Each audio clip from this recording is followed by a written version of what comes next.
with the co-founder, Harris Khan, for the DNA company. Harris, I'm super excited to interview you and get down and dirty into some of the amazing stuff that we've been talking about earlier. So why don't you give us a quick little rundown of the DNA company and give us sort of what's the main takeaway that someone would be wanting to do a DNA test with you guys? Yeah, sure. So thanks again, Dr. Joel, for introducing me, and for the Biohacking Congress for hosting us here today.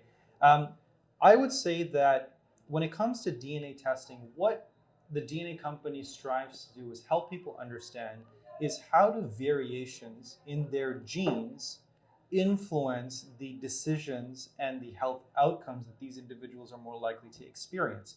And what we find in the realm of DNA testing, you really have two extremes. You've got the diagnostic tests that take place in medical laboratories and in hospitals with clinicians that diagnose you for certain genetic mutations. And then you have the other end of the spectrum, which is consumer genetic testing that's really focused on perhaps ancestry, and it dabbles a little bit in health and wellness. And where we like to exist is in the functional space, which is, I know what my genetic makeup is. I know what variations of these genes I carry. Now, how are each of these variations of these genes working with each other and also being influenced by and influencing my dietary, lifestyle, and environmental choices? And once I understand that, I've kind of created a compass, a guiding compass or a fundamental way for me to now approach the health and wellness outcomes I'd like to achieve. And then we take it a step further by saying, now that we know exactly what it is that your genetic predispositions are, how do we help you in that journey? And so we've worked with a number of behavioral change scientists, most notably Dr. BJ Fogg, in helping to develop behavioral change programs that allow you to sustainably achieve the health and wellness goals, outcomes that you have. No, it's an awesome introduction. And one thing that I think is important for the listener is when they think about genetics, and we talked about the ApoE gene, or there's the BRCA gene, and that's on the far end of the spectrum, where if you go and do genetic testing, you get assessed for these risks, and potentially you have a higher risk. And then on the other side of where you're just looking at the specific genes, and then being in the middle in the functional genomic world is what you're explaining.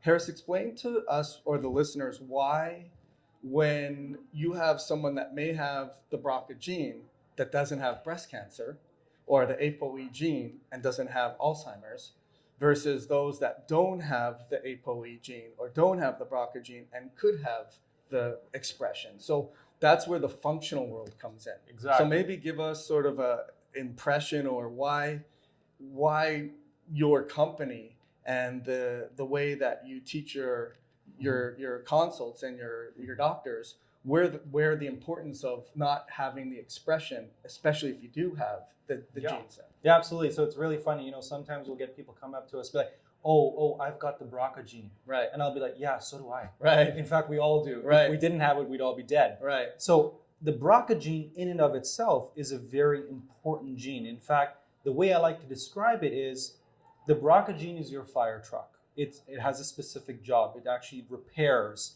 certain things in your body. And when you have a mutation in the BRCA gene, the way I describe it is that fire truck is missing its wheels. It can't get where it needs to get to put out the fire. But then this begs the question, what started the fire in the first place, right? And in some cases of breast cancer, what we know is certain estrogen-based metabolites, so 4-hydroxyestrogen, 16-alpha-hydroxyestrogen, these estrogen-based metabolites do two things. Number one, they retain their estrogenic properties. And number two, when they're further broken down, they create things like quinones and oxidants, both of which are highly inflammatory and toxic. Now, in a woman's life, when she approaches menopause, her metabolism of estrogen shifts from the liver to areas of fatty and adipose tissue. And what are some of the most estrogen receptive cells in the body? The cells found in your breast tissue. And so we see that kind of spike. So when you have a mutation in your BRCA gene, one of the jobs of the BRCA gene is to help address the elimination of these estrogen metabolites. So it's almost like a perfect storm that's happening. And that's exactly to your point. You can have the BRCA mutation, but the steps that you're taking, the dietary, lifestyle, stress management, environmental steps you're taking, can help reduce significantly that risk. On the flip side, You could have a perfectly functioning BRCA gene, and yet the dietary choices, the stress that you're causing, the other family genetics that are involved, those can stimulate and eventually cause the development of this cancer. It's the same idea with the ApoE gene. If you are an ApoE44, you don't have to freak out. If you're living a healthy lifestyle, if you have low levels of stress and you've improved your environment, you can live a very, very long life without ever expecting the impact of that ApoE gene. That's what we want to teach people, right? It's not like a death sentence. It's like the knowledge and now the personalized, intelligent, functional approach to keep that risk low. Yeah, that's a great answer. It's frustrating for me because I'll see a lot of doctors will poo-poo the functional genomic test, saying it's not relevant, or to me that's a violation of a Hippocratic oath because they are doing harm by ignorance, obviously. But what I was going to say is that when we understand the predispositions, and the conversation we had outside of this conference was, well, we would still apply those same theories to people that don't have the predispositions. But now that we have the predispositions, we can clinically focus and narrow in and give precise information and onto what to do. So transitioning, I love your analogy because I have those analogies as well. I have the analogy of with your Nrf2 and your Keep1, where it's like the sprinkler system in the fire, and if it senses the smoke, it can release and put in all your antioxidant response elements. But it's kind of like you're sitting at the side of the fire, not being able to turn on your fire hose. Yeah, exactly. But I like the BRCA as well. It's like you can't even get there because you don't have. So as far as, I guess the next question I would ask is, when some people ask about the MTHFR, because I think a lot of the biohackers probably understand that term. Explain why that isn't a major import. Like, just like I tell everyone the same thing, Harris, is yes, I have the MTHFR gene SNP as well. In fact, even if you didn't have the MTHFR SNP, the problem is that it needs a cofactor. It can be inhibited. Mostly it's going to be inhibited because of an environmental challenge. And that is like you actually have the MTHFR. So maybe explain how the epigenetics really come into play with MTHFR, or just why MTHFR isn't as big, or bigger picture is the epigenetics in the expression and why it's so important to know your predispositions. Yes, absolutely. Yeah. So the MTHFR, we get it a lot. We work with a lot of families with autism, and the MTHFR is the big autism gene, right? And what we always try to explain to people is, look, when we approach things functionally, we're trying to understand outcomes and how are gene variations influencing outcomes. Now, here's the thing. When it comes to methylation, which is that anti-inflammatory cascade, it's controlled by a number of genes. So it's not just MTHFR, it's SHMT1, it is MTR, it is MTRR, and there's a need for different cofactors, cobalamin, vitamin B12, folate, vitamin B9.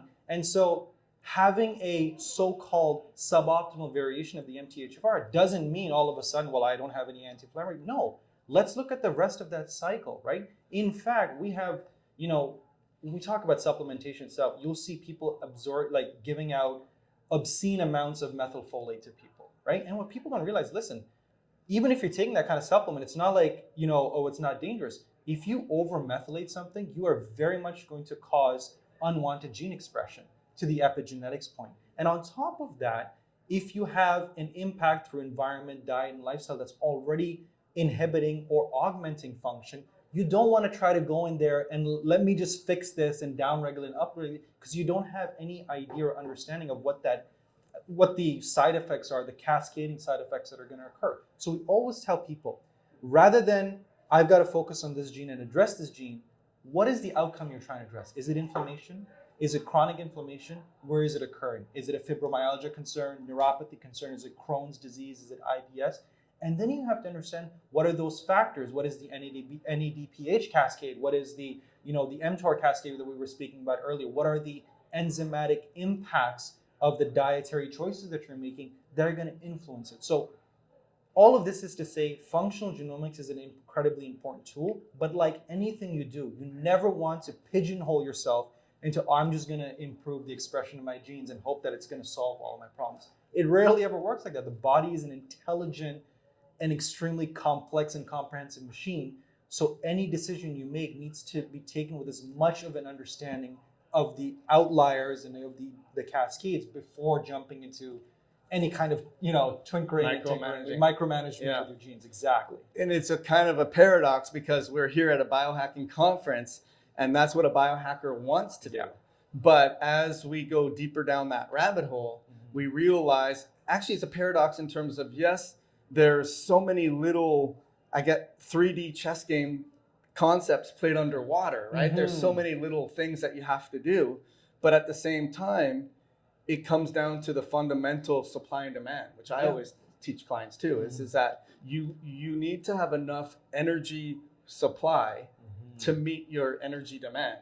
And if you don't, then ultimately your body makes priorities. Just like if you at the 30,000 view foot didn't have enough income, you have to make some decisions here. Yeah. And at the end of the day, keeping the lights on supersedes getting a pair of new shoes. And that kind of happens in our body too, right?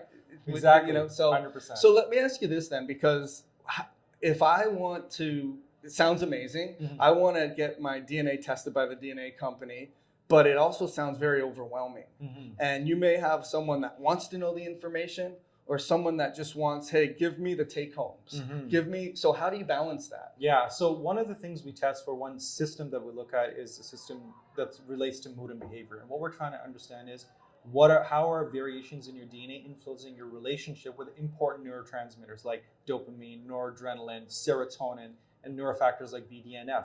And what that allows us to do is get an understanding of how the user is going to respond to the information they're given. And one of the reasons why we provide personalized coaching is they're trained in understanding what is the likelihood that the person I'm speaking to is going to be open to the depth of information that we provide, and allow them to structure it in a way that is going to work for them. So if someone is naturally anxious about their health and they have a predisposition towards anxiety, I don't want to dump everything on them. Right. I want to say, let's start with the things that are important to you. So you want to improve your sleep, right? And there are tried and tested methods to improve sleep that are not, I always say, the science may be cutting edge and we're really invested in science, but the recommendations often just require a little bit of tweaks, right? So, you talk to a person who's struggling with sleep, and then you ask them, well, when do you sleep? Well, I don't sleep before 1 or 2 a.m. at night. And then how many hours? Oh, I get 8 hours sleep. I was like, yeah, but you're sleeping at 2 a.m. at night. So even if you're waking up at 10 or 9, you have slept way past when you should be sleeping. If you just change your sleep time 3 or 4 hours, you're going to see massive improvement, right? And for a person who's anxious, I don't even want to get into the fact that they're ignoring their glutathionization capabilities by not sleeping early. I'm just saying, hey, can you try this for a second? And let's come back and let's have that conversation. Versus there's people that you can tell straight away, dude, you need to work out here, eat like this, sleep like this, otherwise you're going to get this. And they totally get it. So we've helped train our clinicians and our coaches to understand that mood and behavioral aspect first, understand more likely what that user is going to be, and then tailor the recommendations according to their genetic predisposition. Yeah, it's great. It's a great way to approach it because everyone's different, number one. But I think the thing that is not being expressed, which is really an important concept, is accountability and behavioral change, right? Because these gene SNPs are not biohacking magic wands where you can just modulate that gene and expect everything that's upstream from that caused the relevant of that expression in the first place to be fixed because of that. And so being able to approach the concept or at least the interview process with the people that are getting the test as, hey, what is it that you want out of this? That's the most important thing. And then are you willing to take behavioral changes and take ownership? So as far as now, I know you also, the DNA company we can go down our rabbit hole with the neurotransmitters. We'll save that for another time. But as far as, okay, now we know this information and we are going to be making some lifestyle changes, and we're not going to dump all the information on you because it's too much. And we want to give you sort of the marching orders of what you can do right now. How does the DNA company, how do you facilitate that, or what else services do you provide for that? So as I mentioned, so we do have a number. So we have 2 types. Actually, in fact, we have 3 types of coaching services. The first is we built a digital consultation service where we actually created a personalized podcast for individuals based on the genetic results. So you can actually plug it in and it'll say, Dr. Joel, your COMT AA does this, and here's what it means. So that gives them that deep dive. Like, I want to learn about my genetics. Then we provide videos that teach people how to develop behavioral change habits, tiny habits, like Dr. BJ Fogg talks about. And the key is this. Most often, when you get advice about improving your health, they'll tell you two things: eat better and work out more. Right? Standard, like, don't be so stressed. Don't be so stressed. Relax. Yeah, sleep Right. more. Don't be so stressed. Eat better and work out. Right. That's like, if you were to look at behavioral change, that's level 10. You're starting at level 0.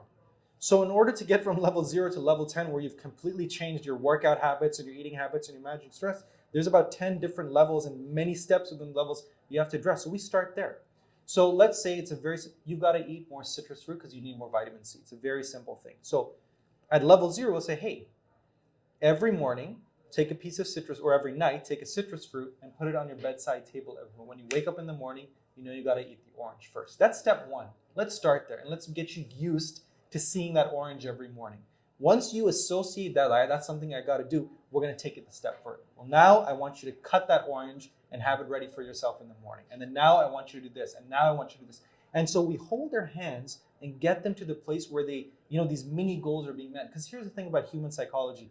We love success and winning, and it gives us a literal physical boost, right? It's a dopamine hit when I achieve something. But if I put the goal up here and I set you up to fail, you're never going to achieve that goal, and you're always going to feel like you're a failure.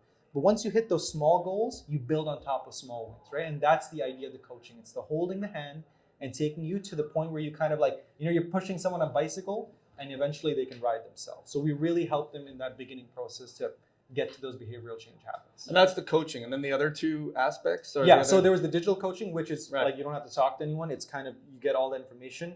Then there's the one-to-one, and then there's what we call the genomic hacker program, which is like, we're going to give you a team. So you're going to get a team of a clinician, genomic scientists, coaches. You're going to have a whole team, and we're going to be like your football team, your quarterback. Everyone's going to work with you to achieve. And that's for the people who want to go from 1.0 version of themselves to 2.0. It's a 4-month program, and it is an investment of your time, just like you said. It's not like close my eyes and I know. We work with you over those 4 months, get you to the point where we feel like either you've achieved what you were looking to achieve, or you now are equipped with the tools to keep this sustainable for the rest of your life. So those are the treatments. That's great. So as far as where does supplementation fit in? Yeah. So at the DNA company, we believe that, look, we don't believe in filling up a giant horse bill of supplements and say you got to take this every day, right? That's not how we believe it works. What we believe is intelligent supplementation, driven by clinical studies and driven by the science, when taken at the right time, at the right dose, can help you. Absolutely. Because you either cannot source that ingredient or you can't get enough of it. Like, very simple example is DIM. We know DIM is an effective modulator of hormones, but to get the amount of DIM that has been clinically studied to impact hormones, you literally have to eat 2 bowls of broccoli.